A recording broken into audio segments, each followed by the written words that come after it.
നമസ്കാരം. വോട്ടിലെ പെൺവീർ ഇന്ന് ആലപ്പുഴ മണ്ഡലത്തിലാണ്. എന്നോടൊപ്പം ഉള്ള രണ്ട് പ്രധാനപ്പെട്ട നേതാക്കൾ, ആലപ്പുഴയിലെ പ്രധാനപ്പെട്ട നേതാക്കൾ, KPCCയുടെ രാഷ്ട്രീയകാര്യ സമിതി അംഗമാണ്. ഒപ്പം തന്നെ കോൺഗ്രസിന്റെ മുതിർന്ന നേതാവ് കൂടിയാണ്. കഴിഞ്ഞ തവണത്തെ ലോക്സഭാ തെരഞ്ഞെടുപ്പിലെ സ്ഥാനാർത്ഥി കൂടിയാണ് ഷാനിമോൾ ഉസ്മാൻ.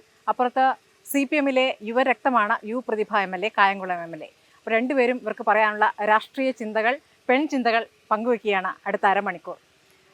ഷാനിമോൾ ഉസ്മാൻ, ഇപ്പോൾ തെരഞ്ഞെടുപ്പ് ചൂടാണല്ലോ. KC ഇവിടെ പ്രചാരണത്തിന് എത്തിയില്ലെങ്കിലും KCക്ക് വേണ്ടി നിങ്ങളൊക്കെ ഇറങ്ങുക എന്നുള്ളതാണ്. എങ്ങനെയുണ്ട് ഇപ്പോഴത്തെ ഒരു തെരഞ്ഞെടുപ്പ് അറ്റ്മോസ്ഫിയർ? എങ്ങനെയുണ്ട്? അല്ല, KC ഇവിടെ എത്തുന്നില്ല എന്നില്ല. KCയുടെ പരമാവധി സമയം KC മാനേജ് ചെയ്ത് ഇവിടെ എത്തുന്നുണ്ട്. പക്ഷെ ഞങ്ങളുടെ ഉത്തരവാദിത്തമാണ്. കാരണം കഴിഞ്ഞ തവണ ഞങ്ങൾക്ക് നഷ്ടപ്പെട്ട ഏക സീറ്റാണ് ആലപ്പുഴ. അപ്പോൾ അതുകൊണ്ട് തന്നെ ഞങ്ങൾക്കെല്ലാം ഒരു വാശിയുണ്ട്. അത് കഴിഞ്ഞ തെരഞ്ഞെടുപ്പിൻ്റെ ഫലം വന്നപ്പോൾ തുടങ്ങിയുള്ളൊരു വാശിയാണ്.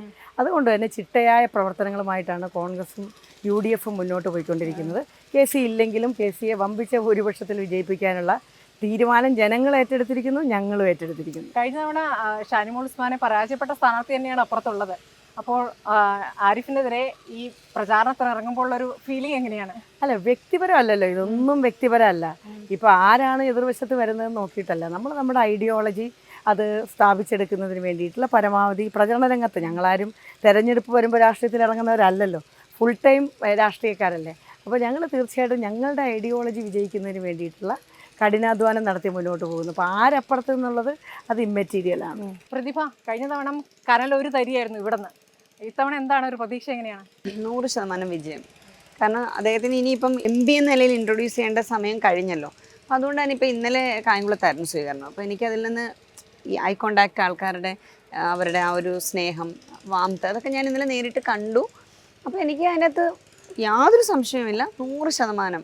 ആലപ്പുഴയ്ക്ക് കഴിഞ്ഞോണം വന്നൊരു വിഷമമെന്ന് വെച്ചാൽ ഭൂരിപക്ഷം കുറച്ച് കുറഞ്ഞു പോയി. ആലപ്പുഴയുടെ സാധാരണ ഒരു പാരമ്പര്യം വെച്ചിട്ട് കുറഞ്ഞു പോയെന്നൊരു വിഷമം ഉണ്ടായിരുന്നു.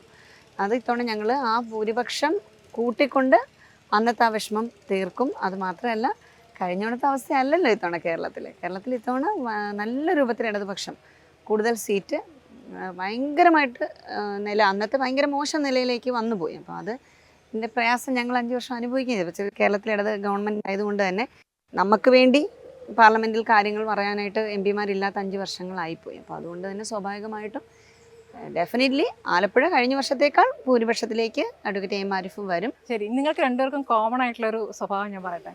നിങ്ങൾ രണ്ടുപേരും ഉള്ളിലുള്ളത് മറച്ചു വെക്കാൻ അറിയാത്തവരാണ്, തുറന്ന് പ്രതികരിക്കുന്നവരാണ്. എനിക്ക് തോന്നുന്നു അങ്ങനെയല്ല. സത്യസന്ധരായ സ്ത്രീകളല്ല, പൊതുവെ സത്യസന്ധരായ മനുഷ്യർ പെട്ടെന്ന് ദേഷ്യം പിടിക്കുന്നവരായിരിക്കും. അവരുടെ ഉള്ളിലുള്ളത് എന്തായാലും ഇങ്ങനെ മറച്ചു വെച്ചിട്ട് അഭിനയിച്ചിട്ടൊന്നും പ്രതികരിക്കാൻ പറ്റില്ല. അപ്പൊ അത് സ്ത്രീകളുടെ കാര്യവുമായി ബന്ധപ്പെട്ടാകുമ്പോൾ പ്രത്യേകിച്ച് ഷാനിമോൾ ഉസ്മാൻ പാർട്ടിയിൽ തന്നെ ആ കാര്യത്തിലൊക്കെ പോരാടിയിട്ടുള്ള ആളാണ്. അങ്ങനെ ഒരു ആ പോരാട്ടത്തിൽ ഷാനിമോൾ ഉസ്മാൻ ഒറ്റയ്ക്കാണോ? ഇപ്പൊ നോക്കൂ, ഈ വനിതാ സംവരണം വന്ന ശേഷവും ഒറ്റ വനിതാ സ്ഥാനാർത്ഥി മാത്രമാണുള്ളത്. അപ്പോൾ കോൺഗ്രസ് അതിൽ മാതൃകയാകേണ്ടതാണ്. പക്ഷെ എത്രത്തോളം നടപ്പാക്കി കോൺഗ്രസ്? അല്ല, ആദ്യം തന്നെ ഞങ്ങൾക്ക് അഭിനയം ഇല്ല എന്നുള്ളത് തന്നെ പറയാം. കാരണം അഭിനയം കൊണ്ട് പൊതുരംഗത്ത് നിൽക്കാൻ പറ്റത്തില്ല. അതിനൊക്കെ ഒരു കാലം ഉണ്ടായിരുന്നു. കാരണം വളരെ ഡ്രമാറ്റിക്കായിട്ട് ആളുകളെ സമീപിക്കുന്നവർക്കൊന്നും ഒരു രക്ഷയില്ല. വളരെ തുറന്ന സമീപനമുള്ളവർക്ക് വൈകിയാണെങ്കിലും അവർക്ക് അതിനുള്ള അംഗീകാരം കിട്ടും എന്നുള്ളതാണ് നമ്മുടെയൊക്കെ ഒരു. നമ്മളൊന്നും ഒറ്റയ്ക്കല്ല. കാരണം പലപ്പോഴും ആളുകൾക്ക് തുറന്ന് പറയാനുള്ള ഭയമാണ് ആളുകളെ പിന്നോട്ട് വലിക്കുന്നത്. അല്ലെങ്കിൽ എന്ത് ഓർക്കും എന്നുള്ള തരത്തിലുള്ള ഒരു ആശങ്കയൊക്കെ കൊണ്ടാണ്. പക്ഷെ അങ്ങനെയല്ല, സ്വന്തമായിട്ട് നമ്മൾ ചിന്തിക്കുകയും സ്വന്തമായ അഭിപ്രായം പറയേണ്ട വേദികളിൽ എസ്റ്റാബ്ലിഷ് ചെയ്തെടുക്കുകയും ചെയ്യുന്നത് അതൊരു ശരിയാണ് എന്നുള്ളതാണ് എൻ്റെ വിശ്വാസം. ഞാൻ എൻ്റെ വിശ്വാസമായിട്ട് മുന്നോട്ട് പോകും. എൻ്റെ പാർട്ടി ഇതുവരെ എന്നെ വിലക്കിയിട്ടുമില്ല അതിൽ. പിന്നെ ഇപ്പോൾ പറഞ്ഞത് തീർച്ചയായിട്ടും വനിതാ സംവരണം വന്നു എന്ന് പറയുമ്പോഴും നമ്മൾ BJPയുടെ തട്ടിപ്പ് മനസ്സിലാക്കണം. ഇപ്പോൾ ഇതിനകത്ത് ഫ്രീസ് ചെയ്ത് വെച്ചിരിക്കുകയാണ്. ആ ബില്ല് പാസ്സായി എന്ന് പറയുകയും ഫ്രീസ് ചെയ്ത് വെക്കുക, ഡെക്കേഡായിട്ടുള്ള സെൻസസ് നടന്നിട്ടില്ല, ഡീലിമിറ്റേഷൻ പ്രോസസ്സ് നടന്നിട്ടില്ല, എങ്ങനെ ഇത് നടപ്പിലാക്കും, ഏത് വർഷം ഇത് വരും എന്നുള്ളതിനെ സംബന്ധിച്ചിട്ടുള്ള ഒന്നും പറയുന്നില്ല. കോൺഗ്രസ് തീർച്ചയായിട്ടും അതിന് മാതൃക കാണിക്കേണ്ട രാഷ്ട്രീയ പ്രസ്ഥാനം തന്നെയാണ്. കോൺഗ്രസ് തന്നെയാണ് ഏറ്റവും കൂടുതൽ വനിതാ നേതാക്കന്മാരെ ദേശീയ തലത്തിൽ കൊണ്ടുവന്നിട്ടുള്ളത്. ഇപ്പോൾ കേരളത്തിലെ ഇത്തവണത്തെ പാർലമെൻറ്റ് തെരഞ്ഞെടുപ്പിൻ്റെ സീറ്റുമായി ബന്ധപ്പെട്ട് ഞാൻ നിങ്ങളുടെ വാദത്തോട് യോജിക്കുന്നില്ല. സാധാരണഗതിയിൽ ഞാൻ അതിനോട് യോജിക്കുന്ന ഒരാളാണ്. കാരണം ഇത്തവണ 19 സീറ്റ് ജയിച്ച ഒരു തെരഞ്ഞെടുപ്പല്ലായിരുന്നു. അപ്പോൾ ഇതിനകത്ത് സിറ്റിംഗ് ആയിട്ട് വന്നിട്ടുള്ള ആളുകൾക്ക് തന്നെ ഒരു ടേമാണ് വന്നിട്ടുള്ളത്. അപ്പോൾ സ്വാഭാവികമായിട്ടും ഒരു നാച്ചുറൽ ജസ്റ്റിസ് എന്നുള്ള നിലയ്ക്ക് അവർക്ക് ഒരു ടേമും കൂടെ കൊടുക്കാൻ വെക്കേണ്ടതായിട്ടുണ്ട്. പക്ഷെ ആന്റി ഇൻകംബൻസി നേരിടുന്ന ചില എം പിമാരും ഉണ്ട്. നിങ്ങളുടെ തന്നെ സർവേയിൽ തന്നെ ഏത് സർവേയുടെ കാര്യമായി പറയുന്നത്? നിങ്ങളുടെ ഇൻകംബൻസി ഇല്ല. ഞാൻ പ്രെഡിക്റ്റ് ചെയ്ത് പറയുന്നു, റിപ്പോർട്ടർ ടിവിയുടെ മുന്നിൽ ഉറപ്പിച്ച് ഞാൻ പറഞ്ഞു, ഞങ്ങൾ 20 സീറ്റ് ജയിക്കാൻ പോവാണ്. ഇത് അമിതമല്ല, ഇത് ആത്മവിശ്വാസമാണ്. കാരണം എന്താണെന്ന് വെച്ചാൽ കേന്ദ്ര ഗവൺമെൻറ്റിന് എതിരായിട്ടുള്ള വലിയ വികാരം ഇവിടെയുണ്ട്, ഇവിടെ ഭരിക്കുന്ന ഇടതുപക്ഷ ഗവൺമെൻറ്റിനെതിരായിട്ടുള്ള വലിയ വികാരമുണ്ട്. അപ്പോൾ ഇത് രണ്ടും ജനങ്ങൾ അത് റിഫ്ലക്റ്റ് ചെയ്യാൻ പോകുന്നൊരു തെരഞ്ഞെടുപ്പാണ് വരുന്നത്. അപ്പോൾ അതിനകത്ത് ഇപ്പോൾ CPM തന്നെ പറയുന്നൊരു കാര്യമുണ്ട്, ഫാസിസത്തെ എതിർക്കണമെങ്കിൽ കോൺഗ്രസിൻ്റെ നേതൃത്വത്തിൽ മുന്നോട്ട് പോകണമെന്ന് പറയുന്നുണ്ട്. സീതാറാം യെച്ചൂരിയെ പോലെയുള്ളത്. ഞാൻ കേരളത്തിലെ രാഷ്ട്രീയത്തിലോട്ട് അത്തരം ഒരു ഇതിലേക്ക് കടക്കുന്നില്ല. അപ്പോൾ അത് ജനങ്ങളുടെ മനസ്സിലും ഉണ്ട് ആ കാര്യം. കാരണം രാഹുൽ ഗാന്ധിയുടെ നേതൃത്വത്തിൽ ഇന്ത്യ മുന്നണി അതിശക്തമായിട്ട് രാജ്യത്തിൻ്റെ വിവിധ മേഖലകളിൽ പ്രവർത്തിച്ചുകൊണ്ടിരിക്കുമ്പോഴത്തേക്ക് അപ്പോൾ ആ ഒരു കാര്യങ്ങൾ, നമ്മുടെ സാക്ഷരതയും നമ്മുടെ തിരിച്ചറിവും ഒക്കെ നമ്മൾ എവിടെയാണ് ഉപയോഗിക്കേണ്ടത്? തെരഞ്ഞെടുപ്പ് രംഗത്തല്ലേ. ഇത്തവണ 20-20 ഞങ്ങൾ പോവുകയാണ്. ശരി. അപ്പോൾ ദേശീയ സാഹചര്യമാണ് കോൺഗ്രസ്. ദേശീയ മാത്രമല്ല കേരളത്തിലെ ഇപ്പം ഞാൻ പറഞ്ഞില്ല, അത്ര ഒരു രാഷ്ട്രീയം പറയണോ വേണ്ടയോ എന്നറിയില്ലെങ്കിലും സിദ്ധാർത്ഥ് എന്ന് പറയുന്ന ഒരു കുഞ്ഞിനെ നമ്മളൊക്കെ അമ്മമാരാണ്. ഒരു കുട്ടിയെ തല്ലിക്കൊന്ന് കെട്ടിത്തൂക്കി എന്നൊക്കെ പറയുന്നത് ഏത് ലോകത്താണ് നമ്മൾ ജീവിക്കുന്നത്? അപ്പോൾ ഇതിനകത്തൊക്കെ ഉള്ള വലിയ എതിർപ്പ്, അല്ലെങ്കിൽ അവരെയൊക്കെ പ്രോത്സാഹിപ്പിക്കുന്ന അല്ലെങ്കിൽ അവരെയൊക്കെ സംരക്ഷിക്കുന്ന നിലപാട് ഗവൺമെൻറ് ഒരിക്കലും എടുക്കരുതായിരുന്നു. പ്രതിഭ, ഞാൻ രാഷ്ട്രീയ കാര്യത്തിലേക്ക് വരുന്നതിന് മുമ്പ്, പ്രതിഭ വലിയ രീതിയിൽ സാമൂഹ്യ മാധ്യമം നന്നായി ഉപയോഗിക്കുന്ന ആളാണ്. അതോടൊപ്പം തന്നെ അവിടെ നിന്നാണ് എപ്പോഴും എതിർപ്പുകളും വരാറുള്ള വലിയ എന്താ പറയുക ശത്രുക്കൾ ഉണ്ടായിട്ടുള്ളത്. അത് പാർട്ടിയോട് തന്നെ പോരടിക്കേണ്ട, അല്ലെങ്കിൽ പാർട്ടി പോരാളികൾ എന്ന് പറയുന്നവരോട് പോരടിക്കേണ്ട ഒരു സാഹചര്യം. സാധാരണഗതിയിൽ അപ്പുറത്തെ പാർട്ടി, പ്രതിപക്ഷ പാർട്ടിയിൽ നിന്നായിരിക്കും അങ്ങനെ അറ്റാക്ക് ഉണ്ടാകുക. പക്ഷേ പ്രതിഭയ്ക്ക് അങ്ങനെയല്ല. സ്വന്തം പാർട്ടിയിൽ നിന്നുള്ള സൈബർ പോരാളികൾ, അവർക്ക് ചിലർക്ക് മുഖം ഉണ്ടാവില്ല. അത് പൊതുവെ ഞങ്ങളൊക്കെ നേരിടുന്ന ഒരു സാധനം തന്നെയാണ് എല്ലാവരും. അതെ. പക്ഷേ പ്രതിഭയ്ക്ക് അത് സ്വന്തം പാർട്ടിയിൽ നിന്നാകുമ്പോൾ ഒരു വ്യത്യാസം ഉണ്ടല്ലോ. അപ്പോൾ അത് എങ്ങനെയാണ് അത് ടാക്കിൾ ചെയ്യുന്നത്? അല്ല, എനിക്കിപ്പോഴും മനസ്സിലായിട്ട് സ്വന്തം പാർട്ടിയിൽ നിന്നൊരു അറ്റാക്ക് അല്ല വരുന്നത്, അത് ജനറലൈസ് ചെയ്യാണ്. ഇപ്പം ഞാൻ കഴിഞ്ഞ ദിവസം കണ്ണൂർ ഒരാളെ കണ്ടപ്പോൾ എന്നോട് പറഞ്ഞു പാർട്ടിയായിട്ടുള്ള പ്രശ്നം തീർന്നു. അപ്പം ഞാൻ പറഞ്ഞു പാർട്ടിയായിട്ട് എനിക്ക് ഒരു പ്രശ്നമില്ല. പാർട്ടി എന്ന് പറഞ്ഞാൽ ഒരു വലിയൊരു പ്ലാറ്റ്ഫോമിലുള്ള കാര്യമല്ലേ. അപ്പം ഞാൻ വെച്ചാൽ എനിക്കെന്താ പാർട്ടിയായിട്ട് പ്രശ്നം? അപ്പോൾ ഇതിങ്ങനെ ഒരു മർമറിങ് ക്യാമ്പ്, അതെനിക്കൊന്ന് സമാനമായ എല്ലാ സ്ത്രീകളും നേരിടേണ്ടി വരുന്നൊരു പ്രശ്നമാണ്. ജനറലൈസ് ചെയ്ത് കളയും. ഒരു ചെറിയ പ്രശ്നത്തെ അങ്ങ് ജനറലൈസ് ചെയ്ത് അതിനെ അങ്ങ് പർവ്വതീകരിച്ച് വെക്കും. അത് സംസ്ഥാന നേതൃത്വം പ്രതിഭയ്ക്കൊപ്പമാണ്, പക്ഷേ പ്രാദേശിക നേതൃത്വം പ്രതിഭയ്ക്കൊപ്പമല്ല എന്ന് ഞാൻ പറഞ്ഞാലോ? ഒരിക്കലുമല്ല. അങ്ങനെയേ അല്ല. കാരണം ഞാൻ ഭയങ്കര സൗഹൃദമായിട്ട്, ഇപ്പം ഞാൻ എൻ്റെ പാർട്ടി കമ്മിറ്റിയിലൊക്കെ പങ്കെടുക്കുമ്പോൾ അഭിപ്രായം പറയും. നേരത്തെ സ്മൃതി തന്നെ പറഞ്ഞ അഭിപ്രായം പറഞ്ഞാൽ അതിനകത്താണ്. അത് കഴിഞ്ഞ് ഞങ്ങളെല്ലാം ഭയങ്കര സൗഹൃദമായിട്ട് പിരിഞ്ഞു. പക്ഷെ അതിനുശേഷം സ്വാർത്ഥത ഉള്ള ആളുകൾ ആരെങ്കിലും ഒരാൾ മതി. അതിപ്പോൾ എനിക്ക് സ്മൃതിയെ പറ്റിയോ സ്മൃതിക്ക് എന്നെ പറ്റിയോ പറയാനായിട്ട് നമുക്ക് സെൽഫിഷായിട്ട് നമ്മൾ കുറച്ചൊരു കണ്ണിങ്നെസ് നമുക്കുണ്ടെങ്കിൽ നമുക്കത് വേറെ രീതിയിൽ പറയാൻ പറ്റും. അതിന് പറയുന്ന പേര് വിമർശനമൊന്നും അല്ലല്ലേ ഷൻസി? സൈബർ സഖാക്കൾ എന്ന് വിളിച്ചാൽ ഒരിക്കലും ഞാൻ പറഞ്ഞിട്ടില്ല. സൈബർ സഖാക്കൾ സൈബർ ഇടങ്ങളിൽ ഒളിഞ്ഞിരുന്ന് സഖാവിൻ്റെ വേഷം ഇട്ടിരിക്കുന്ന ചില ആൾക്കാരുണ്ട്. ചുമ്മാതെ പറയാം അവർ സഖാവാണ്, അവർ സഖാവല്ല. പക്ഷേ പാർട്ടിയുമായി ബന്ധപ്പെട്ടുള്ള വിമർശനം ഫേസ്ബുക്കിൽ പ്രതിഭ ഇട്ട് അതിനുശേഷം അത് ഹാക്ക് ചെയ്യപ്പെട്ടാണെന്ന് പറഞ്ഞു. അതിലൊരു പാർട്ടിയായിട്ടൊരു വിമർശനം അല്ല ഇട്ടത്. അത് ഇപ്പോഴും ആർക്കും മനസ്സിലാവാത്തൊരു കാര്യമാണ്. എൻ്റെ ഫേസ്ബുക്ക് പേജ് കൈകാര്യം ചെയ്തിരുന്ന ആരോ ഒരാള്, അദ്ദേഹം ഇപ്പോഴും പറയുന്നുണ്ട് ഏതോ ഒരു സിനിമാ പോസ്റ്ററാണ് എടുത്തിട്ടത്. അത് എന്തോ ചട്ടൻ പൊട്ടൻ എന്നൊക്കെ പറഞ്ഞിട്ട് ഞാൻ അറിഞ്ഞിട്ടേ ഇല്ല. അത് ഞാൻ അന്നേ ക്ലിയർ ചെയ്തതാണ്. ചട്ടനെ പൊട്ടൻ ചതിച്ചാൽ അങ്ങനെ അത് ഉടനെ തന്നെ ആരെയോ പറ്റി ഞാൻ പറഞ്ഞല്ല. ഫ്രം മൈ പാർട്ട് എനിക്ക് ക്ലിയർ ചെയ്യാലോ. ഞാൻ പറഞ്ഞിട്ടേ ഇല്ല. കാരണം ഞാൻ പേജ് കൈകാര്യം ചെയ്യുന്നവരെ ശ്രദ്ധിക്കണം. പിന്നെ ശ്രദ്ധിക്കുകയും പിന്നെ ഞാൻ അതിനകത്ത് നന്നായിട്ട് ഇടപെടുകയും ചെയ്യും. പലർക്കും പറ്റുന്നൊരു കാര്യമാണ്. അപ്പൊ ഇപ്പോഴല്ല, വളരെ നേരത്തെയാണ്. അപ്പൊ ഞാൻ പോലും ഇത് അറിയുന്ന ആരൊക്കെയോ എന്നെ വിളിച്ചു ചോദിക്കുമ്പോഴാണ് ഞാൻ നോക്കുമ്പോഴത്തേക്ക് ഞാൻ ചോദിച്ചത് എന്താ. അപ്പോൾ അവർ വെറുതെ ഒരു തമാശക്കിട്ട കാര്യമാണ്. പക്ഷെ അത് ആ സമയത്തെ രാഷ്ട്രീയവുമായി ബന്ധപ്പെടുത്തി വേറൊരു ആലപ്പുഴയിലെ നേതാവിൻ്റെ ആവശ്യമില്ലാതെ അദ്ദേഹത്തിനെ ഉപദ്രവിക്കുകയും പിന്നെ അതിന്റെ പേരിൽ ആരൊക്കെയോ എന്നെ ചീത്ത വിളിക്കുകയും ചെയ്യും. ഞാൻ ഇങ്ങനെ നിൽക്കും. ഇതൊന്നും ഞാൻ അറിഞ്ഞിട്ടില്ല. പാർട്ടി വിശദീകരണം ചോദിച്ചോ? എന്താ ഉണ്ടായ? പിന്നെ ഇല്ല, എന്നോട് പേഴ്സണലി വിളിച്ചിട്ട് ജില്ലാ സെക്രട്ടറി ഒക്കെ ചോദിച്ചത് എന്താ ഇങ്ങനെ. അപ്പം ഞാൻ പറഞ്ഞു ഞാൻ അറിയാത്തൊരു കാര്യമാണ്, ഇന്ന സംഭവം, അപ്പോൾ അത് ശ്രദ്ധിക്കുക. അല്ലെങ്കിൽ അങ്ങനെ മാത്രമാണ്. ഒരു സ്റ്റേറ്റ്മെന്റ് കണ്ട് കേരളത്തിലെ ഒരു പ്രമുഖ പത്രം എല്ലാ ദിവസവും ഇങ്ങനെ ഡിബേറ്റ് ചെയ്യുമോ വനിതാ മുഖ്യമന്ത്രി. അപ്പൊ ഞാൻ എന്റെ അഭിപ്രായം പറഞ്ഞു സ്മൃതി. ഞാൻ ഫേസ്ബുക്കിൽ എഴുതിയിട്ടുണ്ട്. അല്ല, ഞാൻ പറഞ്ഞു വനിതാ മുഖ്യമന്ത്രി ആവുക എന്നുള്ളതല്ല കേരളത്തിലെ സ്ത്രീകളുടെ പ്രശ്നം. ആണോ ഷാൻജി? ഇതിപ്പോ അത് തന്നെ പറയുമ്പോൾ ഏതാണ്ട് ഇവിടെ പുരുഷ മുഖ്യമന്ത്രി, വനിതാ മുഖ്യമന്ത്രി, അപ്പൊ ഒരു രണ്ട് തട്ടുണ്ടാക്കാനായിട്ട് ഒരു ബോധപൂർവ്വ ശ്രമം. അന്നേരം ഞാൻ ചോദിച്ചു, ദ്രൗപദി മുർമു ഇന്ത്യൻ പ്രസിഡന്റായിട്ട് ഇന്ത്യയിലെ വനിതകൾക്ക് എന്തെങ്കിലും ഒരു പ്രയോജനം ചെയ്യാൻ ആ പാവപ്പെട്ട ആ ആൾക്ക് കഴിയുന്നില്ല. കാരണം എന്താ, അവര് ശരിക്കും പറഞ്ഞാൽ പ്രസിഡന്റ് ആണെങ്കിലും നമുക്കറിയാം ചെയ്യേണ്ടാണ്. ഇത് സത്യമല്ലേ? അത് സത്യം. അതുപോലെ ഇനി UN സെക്രട്ടറി ജനറൽ ആയിട്ടൊരു സ്ത്രീ വന്നാൽ ലോകം മാറുമോ? ഇല്ല. അപ്പം ഞാൻ പറഞ്ഞു, മമതാ ബാനർജി ബംഗാളിൽ വന്നപ്പോഴാണ് ഏറ്റവും കൂടുതൽ ഉപദ്രവം സ്ത്രീകളെ ഓടിച്ചിട്ടടിച്ചു ഏതൊരു രാഷ്ട്രീയക്കാരെ. അപ്പോൾ ഒരാൾ രാഷ്ട്രീയത്തിൽ ഒരാൾ മുഖ്യമന്ത്രിയായ സ്ത്രീകൾ മാറുമോ? എനിക്ക് ഒരിക്കലും തോന്നുന്നില്ല. സത്യത്തിൽ ഒരു സംവരണമാണെങ്കിലും സ്ത്രീ പ്രാതിനിധ്യമാണെങ്കിലും ഒക്കെ ഇവിടെ സൗകര്യപൂർവ്വം ചർച്ചയ്ക്ക് എടുക്കുക ഓരോരുത്തരും, സത്യം പറഞ്ഞാൽ. കാരണം എന്ന് വെച്ചാൽ അവർക്ക് ചില വിഷയങ്ങളിൽ നിന്ന് ചിലപ്പോഴൊന്ന് വഴിമാറി പോകണമെങ്കിൽ ഉടനെ പുതിയൊരു വിഷയം കിട്ടുമെങ്കിൽ ലൈവായിട്ട് അങ്ങ് ഇടുകയാണ്. അപ്പോൾ നമ്മൾ ഏറ്റുപിടിക്കാൻ കുറേ ആളുകളും വരും. അപ്പോൾ ഇത് സത്യസന്ധമായിട്ട് സ്ത്രീകളെ പിന്നെ മുന്നോട്ട് കൊണ്ടുവരണം എന്നുള്ള ആഗ്രഹം ഒരു രാഷ്ട്രീയ പാർട്ടിക്ക് ഇല്ല എന്നുള്ളതാണ്. പക്ഷേ ഞങ്ങൾ നടത്തിയ ഒരു സർവേയിൽ പല മണ്ഡലങ്ങളിലും വനിതാ മുഖ്യമന്ത്രി എന്ന നിലയ്ക്ക് കെ ശൈലജയുടെ പേര് എടുത്തു പറയുന്നുണ്ട്. അത് UDF മണ്ഡലങ്ങളിൽ പോലും ഒരു വനിതാ നേതാവ് നിലയ്ക്ക് അവരെ അംഗീകരിക്കുന്നു. ജനങ്ങളുടെ ഇടയ്ക്ക് നടത്തിയ സർവേ ആണ്. അത് ഞാൻ പറഞ്ഞില്ലേ, അത് പേരെടുത്ത് വെച്ചിട്ടുള്ള ഒരു സർവേ നടത്തുമ്പോൾ സ്വാഭാവികമായിട്ടും അതിന് പേരെടുത്ത് വെച്ചിട്ടുള്ള ഒരു റിയാക്ഷൻ ഉണ്ടാവും. അപ്പോൾ അതിനപ്പുറമായിട്ട് ഞാൻ അതിന് ആ ഒരു സർവേയിൽ വലിയ അർത്ഥമൊന്നും ഞാൻ കാണുന്നില്ല. കാരണം അതല്ല ഇവിടുത്തെ പ്രശ്നം.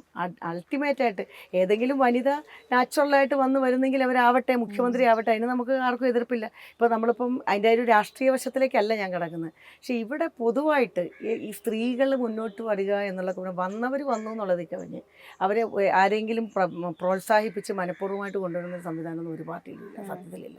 ഇപ്പോൾ സംവരണം വരുന്നു, ഇപ്പോൾ 50% സംവരണമായി കുറേ സ്ത്രീകൾ വരുന്നു. എത്ര ശതമാനം ആളുകൾ ആ രാഷ്ട്രീയ രംഗത്ത് നിൽക്കുന്നുണ്ടെന്ന് നോക്കണം, ഏത് പാർട്ടിയിലാണെങ്കിലും. അത് കോൺഗ്രസ്സിലായാലും CPM-ലായാലും മറ്റ് ഏതെങ്കിലും പാർട്ടിയിലാണെങ്കിലും എത്ര ശതമാനം ആളുകൾ ആദ്യത്തെ നമ്മുടെ സംവരണ ഇതിൽ അധിഷ്ഠിതമായിട്ടുള്ള തെരഞ്ഞെടുപ്പ് നടന്നപ്പോൾ മുതൽ എത്ര ഡ്രോപ്പ് ഔട്ട്സ് എത്രയുണ്ടെന്ന് നിങ്ങൾ കണക്ക് അത് നിങ്ങൾ നോക്കിയോ? ഡ്രോപ്പ് ഔട്ട്സിൻ്റെ ഒരു കണക്ക് നിങ്ങൾ നോക്ക്. അപ്പോൾ അന്നേരം മനുഷ്യൻ്റെ മനസ്സിൽ അല്ലെങ്കിൽ രാഷ്ട്രീയ പാർട്ടികളുടെ മനസ്സിൽ ഉള്ളിലിരിപ്പ് നമുക്ക് മനസ്സിലാക്കാൻ പറ്റും. ഒരു കാര്യമുണ്ട്, ഏത് രാഷ്ട്രീയ പാർട്ടിയുടെ ജില്ലാ സെക്രട്ടറി അല്ലെങ്കിൽ സ്റ്റേറ്റ് സെക്രട്ടറി, ദേശീയ സെക്രട്ടറി ആയിട്ട് ഒരു വനിത വരുമെന്ന് സർവേ വരാത്തത് അതും വരണ്ടേ? ഇപ്പൊ ഈ പറയുന്ന പോലെ ജനാധിപത്യ വേദിയിൽ ഇപ്പൊ 50% സംവരണം വന്നു, പഞ്ചായത്ത് മെമ്പർമാർ വന്നു, തദ്ദേശ സ്വയംഭരണ സ്ഥാപനങ്ങളിലൊക്കെ തന്നെ ജനപ്രതിനിധികൾ ഇഷ്ടംപോലെ സ്ത്രീകൾ വന്നു. ഷാൻചേച്ചി നേരത്തെ പറഞ്ഞ പോലെ ഡ്രോപ്പ് ഔട്ട്സ് അവിടെ വരുന്നുണ്ട്. ഇപ്പം നമ്മളുടെ ജോലി ഭാരം, ഇപ്പൊ ആസ് എ വിമൺ നമ്മൾ നമ്മുടെ ജോലിയും ചെയ്യണം, പൊതുപ്രവർത്തനവും നടത്തണം എന്നുള്ളതാണ്. അതൊരു ഇഷ്യൂ ആണ്. ഞാൻ ശൈലജ ടീച്ചറോട് സംസാരിക്കുമ്പോഴും അങ്ങനെയാ പറഞ്ഞത്. പാർട്ടിയിലേക്ക് ഈ പറഞ്ഞ പോലെ താഴെത്തട്ടിൽ തന്നെ നേതൃസ്ഥാനത്തേക്ക് വരാൻ ആവശ്യപ്പെടുമ്പോൾ അയ്യോ എന്നെ ഒന്ന് ഒഴിവാക്കണേ എന്ന് പൊതുവെ സ്ത്രീകൾ പറയുമെന്ന്. അച്ഛാ വീട്ടിലെ ജോലി കഴിഞ്ഞിട്ട് വേണം അത് ഷെയർ ചെയ്യുന്ന രൂപത്തിലുള്ള ഒരു സംവിധാനത്തിലൊന്നും എത്തിയിട്ടില്ല. വേറെ കാര്യമുണ്ട്, അതൊക്കെ ലോകം മാറുന്നതിൻ്റെ അനുസരിച്ച് മാറുകയല്ലേ. ഇത്രയും നാളും യാതൊരു തരത്തിലുള്ള വിദ്യാഭ്യാസവും ഇല്ല, സാക്ഷരതയില്ലാത്ത ആളുകൾ വരെ കൃത്യമായിട്ട് നമ്മുടെ സോഷ്യൽ മീഡിയ ഒക്കെ ഉപയോഗിക്കുന്നില്ലേ. അപ്പോൾ അതിനകത്ത് ടൈം മാനേജ്മെന്റ് എന്ന് പറയുന്നത് ഇപ്പോൾ ലോകത്ത് തന്നെ വളർന്നുകൊണ്ടിരിക്കുന്ന ഒരു ബ്രാഞ്ച് ഓഫ് സയൻസ് ആയിട്ടാണ് ഞാൻ കണക്കാക്കുന്നത്. അത് മാനേജ് ചെയ്ത് സക്സസ് ആകുന്ന ആളുകൾ ഒരുപാടുണ്ട് ഇവിടെ. മനസ്സിലായില്ലേ? അത് പറഞ്ഞ അതിനകത്ത് സക്സസ് ആകുന്നു. ഇപ്പോൾ പഞ്ചായത്ത് എന്ന് പറയുന്നത് നിസ്സാര കാര്യമല്ല.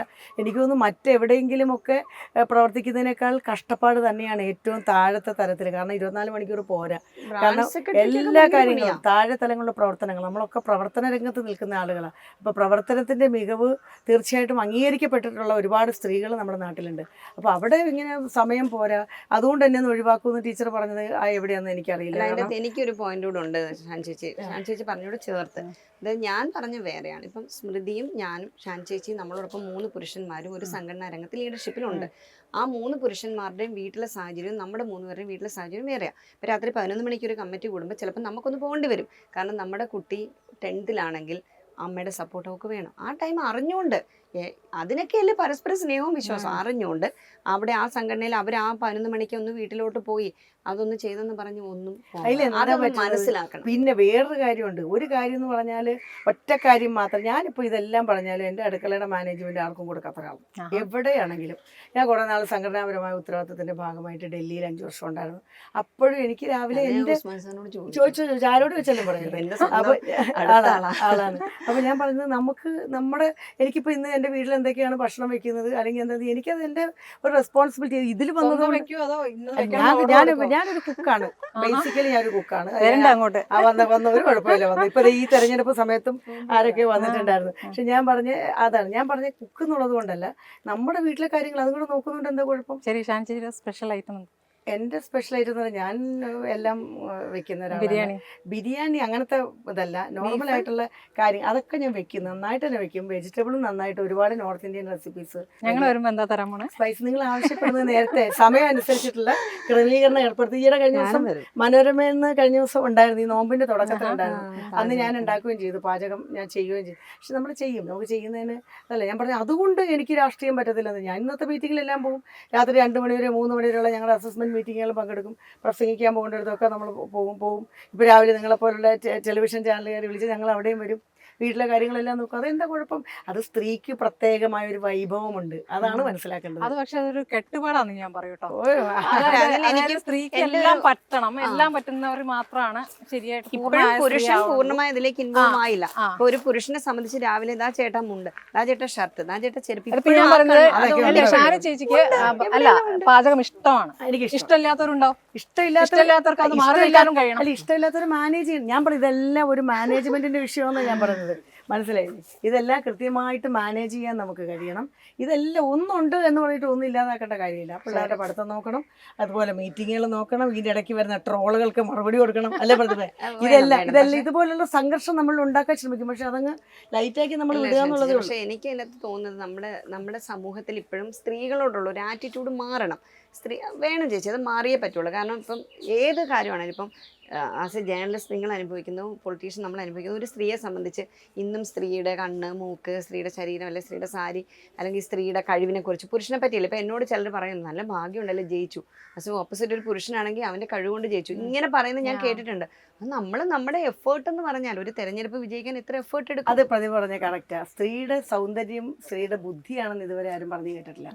എപ്പോഴെങ്കിലും ഒരു പല കവിതകളും ഒന്നുമില്ല.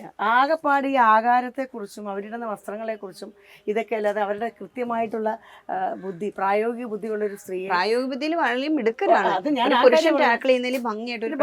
അത് ആ പ്രായോഗിക ഏത് വിഷയം വന്നാലും അതിനെ നമ്മൾ തനതായ രീതിയിൽ അത് ഇടപെട്ട് തീർക്കുക എന്നുള്ളത്, അതിനൊന്നും അംഗീകാരം ഇതുവരെ പൊതുസമൂഹത്തിൽ കിട്ടിയിട്ടില്ല. പ്രതിഭ SFIയിലൂടെ തുടങ്ങിയതാണ് അല്ലേ? അപ്പോൾ ഇപ്പം മന്ത്രിമാരായി നിൽക്കുന്ന പല ആളുകളായി കൂടെ പെട്ടെന്ന് വന്ന് ആ സ്ഥാനത്തേക്ക് എത്തുന്നവരുണ്ട്. അപ്പോൾ നിങ്ങളെപ്പോലെ ചെറുപ്പത്തിലേ ഇങ്ങനെ പ്രവർത്തിച്ച് വന്നവർക്ക് അതുകൊണ്ടൊരു നിരാശ ഉണ്ടാകുന്നത്. അപ്പോൾ സ്ത്രീ പുരുഷ വ്യത്യാസമില്ല, അങ്ങനൊരു അനുഭവം ഉണ്ടോ?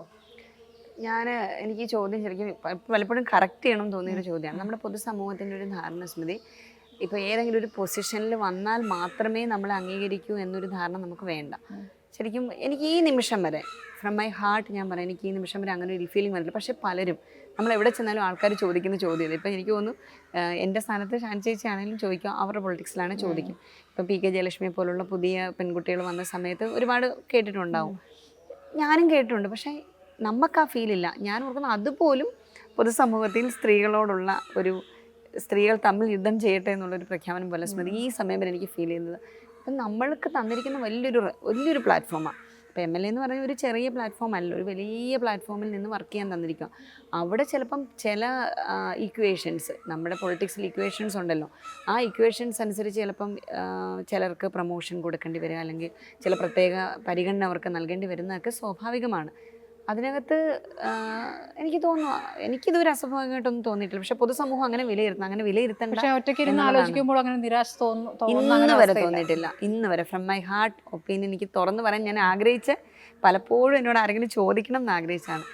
ഇന്ന് വരെ തോന്നിയിട്ടില്ല. ഞാൻ എൻ്റെ സ്പേസിൽ ഭയങ്കര ഹാപ്പിയാണ്. ഈ സ്പേസിൽ ഇതല്ല, ഇത്രയും പോരെ വർക്ക് ചെയ്യുന്നതെന്ന് വിചാരിക്കുന്ന ആളാണ്. ഷാനി ചേച്ചി ഇപ്പം എത്ര കാലമായി രാഷ്ട്രീയ പ്രവർത്തനം തുടങ്ങിയിട്ട്?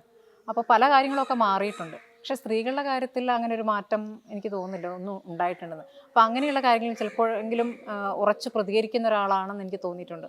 അങ്ങനെ പ്രതികരിക്കുമ്പോൾ അതൊരു ഒറ്റപ്പെട്ട ശബ്ദമായി മാറിയിട്ടുണ്ടോ?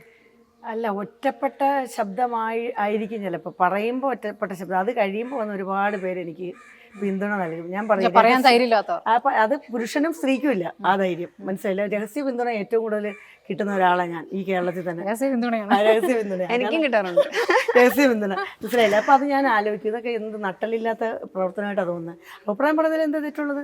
കാരണം രഹസ്യ പിന്തുണ കഴിയുമ്പോൾ നമ്മളൊരു അഭിപ്രായം പറഞ്ഞ് പുറത്തിറക്കും. ഇപ്പോൾ പുറത്തേക്ക് ഇറങ്ങുമ്പോഴത്തേക്ക് എത്ര ആളുകളുടെ ഫോൺ വരും, എത്ര ആൾക്കാർ കണ്ടോ, അയ്യോ ഒന്നാം തരം അഭിപ്രായമായി. പക്ഷേ അങ്ങനെ അഭിപ്രായം പറഞ്ഞുകൊണ്ട് രാഷ്ട്രീയത്തിൽ വലിയ നഷ്ടങ്ങൾ അല്ല, ഉണ്ടായിട്ടില്ല. എനിക്ക് നഷ്ടങ്ങൾ ഉണ്ടായെന്ന് ഞാൻ വിശ്വസിക്കുന്നില്ല. കാരണം ഞാൻ ബന്ധങ്ങൾ വഷളായിട്ടില്ലേ പ്രധാനപ്പെട്ട നേതാക്കളൊക്കെ ആയിട്ട്? ബന്ധങ്ങളൊക്കെ തിരിച്ചറിയുന്നു. ഏത് ബന്ധങ്ങൾ വഷളായാലും ആ ബന്ധങ്ങൾ അതൊന്നും സ്ഥായിയായ വഷളാകലല്ലത്.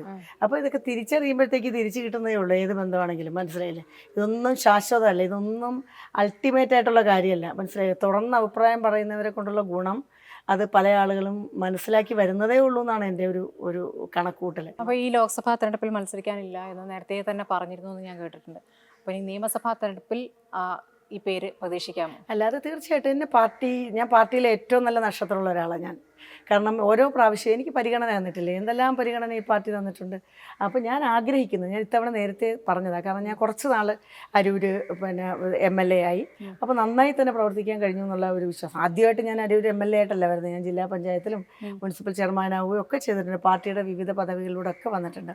അപ്പോൾ തീർച്ചയായിട്ടും അതുകൊണ്ട് തന്നെ ഞാൻ നിയമസഭയിൽ വരണം എന്നുള്ളൊരാഗ്രഹം എനിക്കുണ്ട്. അത് ഞാൻ ലീഡർഷിപ്പിനോട് പറഞ്ഞു, അത് ലീഡർഷിപ്പ് അംഗീകരിച്ചു. ഇനിയിപ്പോൾ 2 കൊല്ലം കഴിഞ്ഞുള്ള കാര്യമാണ്. ഇപ്പം ഞാൻ പറയും, ഇപ്പോൾ രാഷ്ട്രീയം മാറുന്ന എങ്ങനെയാണ് പ്രതിഭ? കൊച്ചു കുഞ്ഞുങ്ങളെ നമ്മൾ നോക്കിയിരിക്കുമ്പോൾ അതിൻ്റെ മുഖം കുറച്ച് നേരം അത് ഞെട്ടും, അത് കഴിയുമ്പോൾ ചിരിക്കും, അല്ലേ? അത് കഴിയുമ്പോൾ കരയും. അതുപോലെ മിനിറ്റ് വെച്ച് മാറിക്കൊണ്ടിരിക്കുന്ന സാധനമാണ് ഇപ്പോൾ രാഷ്ട്രീയം. അപ്പോൾ അതുകൊണ്ടല്ലേ 2 കൊല്ലം ഉണ്ടല്ലോ, നമുക്ക് സമാധാനമുണ്ട്. പ്രതിഭ എന്താണ് ഇനിയിപ്പം ഈ രാഷ്ട്രീയത്തിൽ ഏറ്റവും ഭംഗിയായി ഏത് സ്ഥാനത്തിരുന്നാൽ ചെയ്യാം അങ്ങനെയൊക്കെ ആലോചിച്ചിട്ടുണ്ട്? ഇപ്പം തന്നെ പറയുന്നു MLA എന്നുള്ള സ്ഥാനത്തിൽ മുഴുവൻ കാര്യങ്ങൾ ചെയ്യാൻ പറ്റിയിട്ടില്ല, ഇനിയും ചെയ്യാനുണ്ട് എന്നുള്ളതാണ്. അതേസമയം നിങ്ങൾ 24 മണിക്കൂറും പണിയെടുത്തുകൊണ്ടിരിക്കുകയാണ്. അപ്പോൾ എന്താണ്, എങ്ങനെയുള്ള പ്രവർത്തനത്തിലേക്കാണ് അവസാനമായി എത്തിച്ചേരുന്നത്? അങ്ങനെ ഒരു ആഗ്രഹം? തീർച്ചയായിട്ടും ഞാനെപ്പോഴും ഈ പാർലമെൻ്ററി വേദിയും നമ്മുടെ സംഘടനാ രീതിയും രണ്ടും ഭയങ്കര എക്സ്ട്രീംസ് ആണ്. പക്ഷേ അഞ്ചേച്ചി MLA ആയിട്ടിരുന്ന സമയത്ത് അറിയാം, നമ്മുടെ കംപ്ലീറ്റും അതിലേക്ക് നമ്മൾ കോൺസെൻട്രേറ്റ് ചെയ്തില്ലെങ്കിൽ നമുക്ക് അവിടെ ഒന്നും ചെയ്യാൻ കഴിയില്ല. അപ്പം ഞാൻ പഞ്ചായത്ത് പ്രസിഡന്റ് ആയിരിക്കുമ്പോൾ ഞാൻ പറയുമായിരുന്നു, ലോക്കൽ കമ്മിറ്റിയുടെ ചുമതല എനിക്ക് തരരുത്, കാരണം തന്നാൽ ലോക്കൽ കമ്മിറ്റിയിലും എനിക്ക് വർക്ക് ചെയ്യാൻ പറ്റത്തില്ല, പഞ്ചായത്തിലും പറ്റത്തില്ല. അപ്പോൾ അതിനെ ഒരു നെഗറ്റീവായിട്ടല്ല കാണേണ്ടത്, ഞാൻ അവിടേക്ക് ആദ്യത്തെ ഉത്തരത്തിലെത്തുന്നത്. അതിന് ഒരു മാനേജ്മെൻറ്റാണ് നമ്മളുടെ എന്ന് വെച്ച് പാർട്ടി പ്രവർത്തനം തന്നെയാണ് പഞ്ചായത്തിൽ ചെയ്യുന്നതും ജനങ്ങളെ കാണുന്നതും. അത് നമ്മളുടെ പൊളിറ്റിക്സിൻ്റെ മറ്റൊരു ഫേസ് ആണെന്നേ ഉള്ളൂ. ഇപ്പോൾ MLA ആയിട്ട് വർക്ക് ചെയ്യുമ്പോഴതാണ്. പക്ഷേ എനിക്ക് കുറച്ചും കൂടി, എന്നോട് ആരാണ്ട് ചോദിച്ചു, ഇങ്ങനെ ഇപ്പം CPM-ലൊക്കെ ഇങ്ങനെ നിങ്ങൾക്ക് ടേം ഉണ്ടല്ലോ. ഞാൻ പറഞ്ഞു, നമ്മളാരും ചിന്തിക്കുന്നതിന് മുമ്പ് നിങ്ങളെന്തിനാണ് ചിന്തിക്കുന്നത്? നമ്മൾ ടേം കണ്ടോ ഒന്നും നിൽക്കുന്നവരല്ല. പാർട്ടി എന്നോട് വെളിയനാട് പോയി മത്സരിക്കാൻ പറഞ്ഞു, ജില്ലാ പഞ്ചായത്തിൽ. വെളിയനാട് എനിക്ക് അത്ര ഫെമിലിയർ അല്ലാത്തൊരു സ്ഥലമായിരുന്നു. ഞാൻ തകഴിയാണ്. വെളിയനാട് എന്ന് പറയുമ്പോൾ ലോവർ കുട്ടനാട് അല്ലേ, ലോവർ കുട്ടനാട് പോഷൻ. അവിടെ പോയി നിന്നു, നന്നായിട്ട് ജനങ്ങൾ ജയിപ്പിച്ചു തന്നു. അപ്പോൾ ഒരു ഉത്തരവാദിത്വമാണ്. അവിടെ നിന്ന് വർക്ക് ചെയ്യാൻ പറഞ്ഞു. നാളെ ശരിക്കുമുള്ള ആഗ്രഹം എന്താ, ആരും ചോദിക്കുന്നില്ല നിങ്ങൾക്ക് ജില്ലാ സെക്രട്ടറി ആവാനായിട്ട് ആഗ്രഹമില്ലേ, അല്ലെങ്കിൽ നിങ്ങൾക്ക് പാർട്ടിയുടെ സ്റ്റേറ്റ് സെക്രട്ടറി ആവാൻ ആഗ്രഹമില്ലെന്ന് ആരും ചോദിക്കുന്നില്ല എന്നുള്ളതാണ് സങ്കടം. അങ്ങനെ കൂടിയുള്ള ചില ആഗ്രഹങ്ങൾ, അല്ലെങ്കിൽ ഈ പാർലമെൻ്ററി ജനാധിപത്യത്തിലെ ആഗ്രഹങ്ങൾക്ക് മത്സരിപ്പിക്കാതെ ഈ പാർട്ടി സംഘടനയിൽ നാളെ നിങ്ങൾക്ക് ശരിക്കും നന്ന പ്രവർത്തിച്ചുകൊണ്ട് തന്നെ സ്റ്റേറ്റ് കമ്മിറ്റി വരണമെന്നില്ല. ഈ കോൺഗ്രസിൽ നിന്ന് എല്ലാവരും ഇങ്ങനെ BJP-യിലേക്ക് പോയിക്കൊണ്ടിരിക്കുകയാണല്ലോ, പ്രധാനപ്പെട്ട നേതാക്കളുടെ മക്കളും പോകുന്നു. ഞാൻ ഷാജിച്ചോടും ചോദിക്കണം എന്ന് ഓർത്താണ്. അപ്പോൾ എന്താണെന്ന് വെച്ചാൽ, നിങ്ങളൊക്കെ ഇത്രയും അധികം പ്രവർത്തിച്ചിട്ടും പലപ്പോഴും തരാതിരുന്ന കാര്യങ്ങളൊക്കെ മക്കളായതുകൊണ്ട് കൊടുത്തിട്ടുണ്ട്. പത്മജയുടെ കാര്യത്തിലാണ് ഞാൻ പറയുന്നത്. പത്മജ ഒരു സുപ്രഭാതത്തിൽ അങ്ങ് പോവുകയും കോൺഗ്രസിനെ പൂർണ്ണമായി തള്ളിപ്പറയുകയൊക്കെ ചെയ്യുകയാണ്. അപ്പോൾ ഈ മക്കൾ രാഷ്ട്രീയം ഒരു അബദ്ധമായിരുന്നു തിരിച്ചറിവിലേക്ക് പാർട്ടി എത്തുന്നുണ്ടോ? അല്ല, പാർട്ടി എത്തണമെന്നുള്ള അഭിപ്രായം എനിക്കുള്ളത്. കാരണം അധ്വാനിച്ച് വിയർത്ത് വരുന്ന ആളുകളെ മാറ്റി നിർത്തിക്കൊണ്ട് നമ്മൾ വെറുതെ മുകളിൽ നിന്ന് കെട്ടിയിറക്കുന്നത് ആരെ കൊണ്ടുവന്നാലും, ഏത് പദവിയിൽ കൊണ്ടുവന്നാലും അത് ശരിയായിട്ടുള്ള ഒരു നിലപാടല്ല. അതൊരു രാഷ്ട്രീയ പാർട്ടിക്കും ഭൂഷണമല്ല. പിന്നെ BJP-യിലോട്ട് പോകുന്നു എന്നുള്ളതിനകത്ത് വലിയ അർത്ഥമൊന്നുമില്ല. ഇവരുടെയൊക്കെ കോൺട്രിബ്യൂഷൻ തന്നെ കുറവാണ്. അവർക്ക് തന്നെ പറയാനില്ല. അവരുടെ തന്നെ ഇൻ്റർവ്യൂ ഞാൻ പലതും ശ്രദ്ധിച്ചപ്പോഴത്തേക്ക് അവർ കഷ്ടപ്പെട്ടതിനെക്കുറിച്ചോ, അവർ ഇപ്പോൾ തന്നെ സമരം ചെയ്യുമ്പോൾ നമ്മൾക്കെതിരെ ഒരുപാട് കേസുകളുണ്ടാവും, ഒരുപാട് വെയിൽ കൊള്ളേണ്ടതായിട്ട് വരും, ഇല്ലേ? അല്ലെങ്കിൽ ഒരുപാട് വീട്ടിൽ നിന്ന് മാറിയിരിക്കേണ്ടതായിട്ട് വരും. ഇതിനെക്കുറിച്ചൊന്നും അവർ പറയുന്നില്ല. ഞാൻ വളർന്നു വന്നപ്പോഴേ കാണുന്നത് തെരഞ്ഞെടുപ്പ് രാഷ്ട്രീയമാണ്, അല്ലെങ്കിൽ അവിടെ പ്രസംഗിച്ചുകൊണ്ടിരിക്കുന്ന കേട്ടുകൊണ്ടാണ് ഞാൻ വളർന്നു വന്നത്, അങ്ങനെയൊക്കെ പറയുന്നത്. അല്ലാതെ അവർ കഷ്ടപ്പെട്ടതിനെക്കുറിച്ച് അവർ പറയുന്നത്. നമ്മളൊക്കെ വിദ്യാർത്ഥി, യുവജന, മഹിളാ രാഷ്ട്രീയ രംഗത്തൂടെ കടന്നു വന്നിട്ടുള്ള ആളുകളായതുകൊണ്ട് അതൊന്നും പാടില്ല. കഷ്ടപ്പെടുന്നവനെ എവിടെയും അംഗീകരിക്കണം, ഒന്ന്. രണ്ടാമത്, അല്ലാതെ ആരെ നൂലെ കെട്ടി കൊണ്ടുവന്നാലും അതൊക്കെ സ്പോൺസേർഡ് പ്രോഗ്രാമായിട്ട് നിൽക്കും. അത് ഇത്ര സമയം കഴിയുമ്പോൾ ഓഫ് ചെയ്തില്ലെങ്കിൽ നിങ്ങളുടെ ഇതിന് പറ്റുമോ? അത് കട്ട് ചെയ്യേണ്ടി വരും. അപ്പോൾ BJP-യിലേക്ക് പോകുന്നു എന്നുള്ളത് ശരിയല്ല. BJP-യിലേക്ക് പോകുന്ന പോലെ തന്നെ BJP-യിൽ നിന്ന് ഒരുപാട് ആളുകൾ ദേശീയ തലത്തിൽ കോൺഗ്രസിലേക്ക് വരുന്നുണ്ട്. ആ കണക്കുകൂടി ഒന്ന് പറയണം സ്മൃതി. അപ്പം നമ്മളിപ്പോൾ എപ്പോഴും ചർച്ച ചെയ്യുമ്പം രാഷ്ട്രീയക്കാരെ, ജനപ്രതിനിധികളെ മാത്രം, നമ്മൾ ഈ പൊതുസമൂഹത്തിന് ഒരു മാർക്ക് ഇടുന്നില്ല. സമൂഹത്തിലൂടെ നമ്മളൊരു മാർക്ക് ഇടുന്നുണ്ട്. ഇപ്പം ഞങ്ങൾ ചോദിക്കുന്നത്, ഏറ്റവും തിളക്കമുള്ള ഫ്ലെക്സ് ബോർഡ് വെക്കണം എന്ന് എന്തിനാ സ്ഥാനാർത്ഥികൾ? ഈ സ്ഥാനാർത്ഥികൾ ആരുടെ ഹൃദയത്തിലാണ് വേണ്ടത്? ഇപ്പോൾ 5 വർഷം പ്രവർത്തിച്ച MLA ആയാലും ഫ്ലെക്സ് ബോർഡ് വെച്ചില്ലെങ്കിൽ വീണ്ടും മത്സരിക്കുമ്പോൾ കുറവാണ്. വലിയ ഫ്ലെക്സ് ബോർഡ്. ഇപ്പം ഞാൻ ഷാൻ ചേച്ചിയുടെ മത്സരിക്കുന്നെങ്കിൽ ഷാൻ ചേച്ചിയുടെ വലിയ ഫ്ലെക്സ് ബോർഡ് വെക്കുമ്പോൾ അതിനെക്കാട്ടി എൻ്റെയും വലുത് വെക്കണം. വെക്കണം. അപ്പം ഇതിന് എവിടെ നിന്നാ പണം? അപ്പം സ്വാഭാവികമായിട്ടും ജനം ആഗ്രഹിക്കണം നമ്മൾ ഈ ക്യാമ്പയിൻ രീതി മാറണം. ഇത്രയും ഡെവലപ്ഡ് ആയിട്ടുള്ള സ്മാർട്ട് വർക്കുകളിലേക്ക് ഇനി ഇന്ത്യ മഹാരാജ്യം ഇലക്ഷൻ വർക്കിൽ മാറണം. ഇത്രയും ലക്ഷങ്ങളുടെ കുട്ടിഘോഷിച്ചുള്ള ആഘോഷമായി തെരഞ്ഞെടുപ്പ് മാറാൻ പാടില്ല. അത് ജനങ്ങൾ വിധി എഴുതുന്നതാണ്. അപ്പം ഈ മിന്നുന്ന പോസ്റ്ററുകളുടെ പളവളപ്പല്ല ഒരു സ്ഥാനാർത്ഥിയും. ജനങ്ങളും അങ്ങനെ ഒരു വിലയിരുത്തലേക്ക് അതിലേക്ക് വരണം. തീർച്ചയായിട്ടും. നിങ്ങൾ എന്തായാലും രണ്ടുപേരും കുറേ തുറന്ന് സംസാരിച്ചു. ഇങ്ങനെ എല്ലാ കാലത്തും തുറന്ന് സംസാരിക്കുന്ന നേതാക്കളായി തന്നെ തുടരട്ടെ എന്ന് ആശംസിക്കുകയാണ്. നിങ്ങൾ ആഗ്രഹിക്കുന്ന സ്ഥാനങ്ങളിൽ എത്തിച്ചേരട്ടെ. എല്ലാ ഭാവങ്ങളും.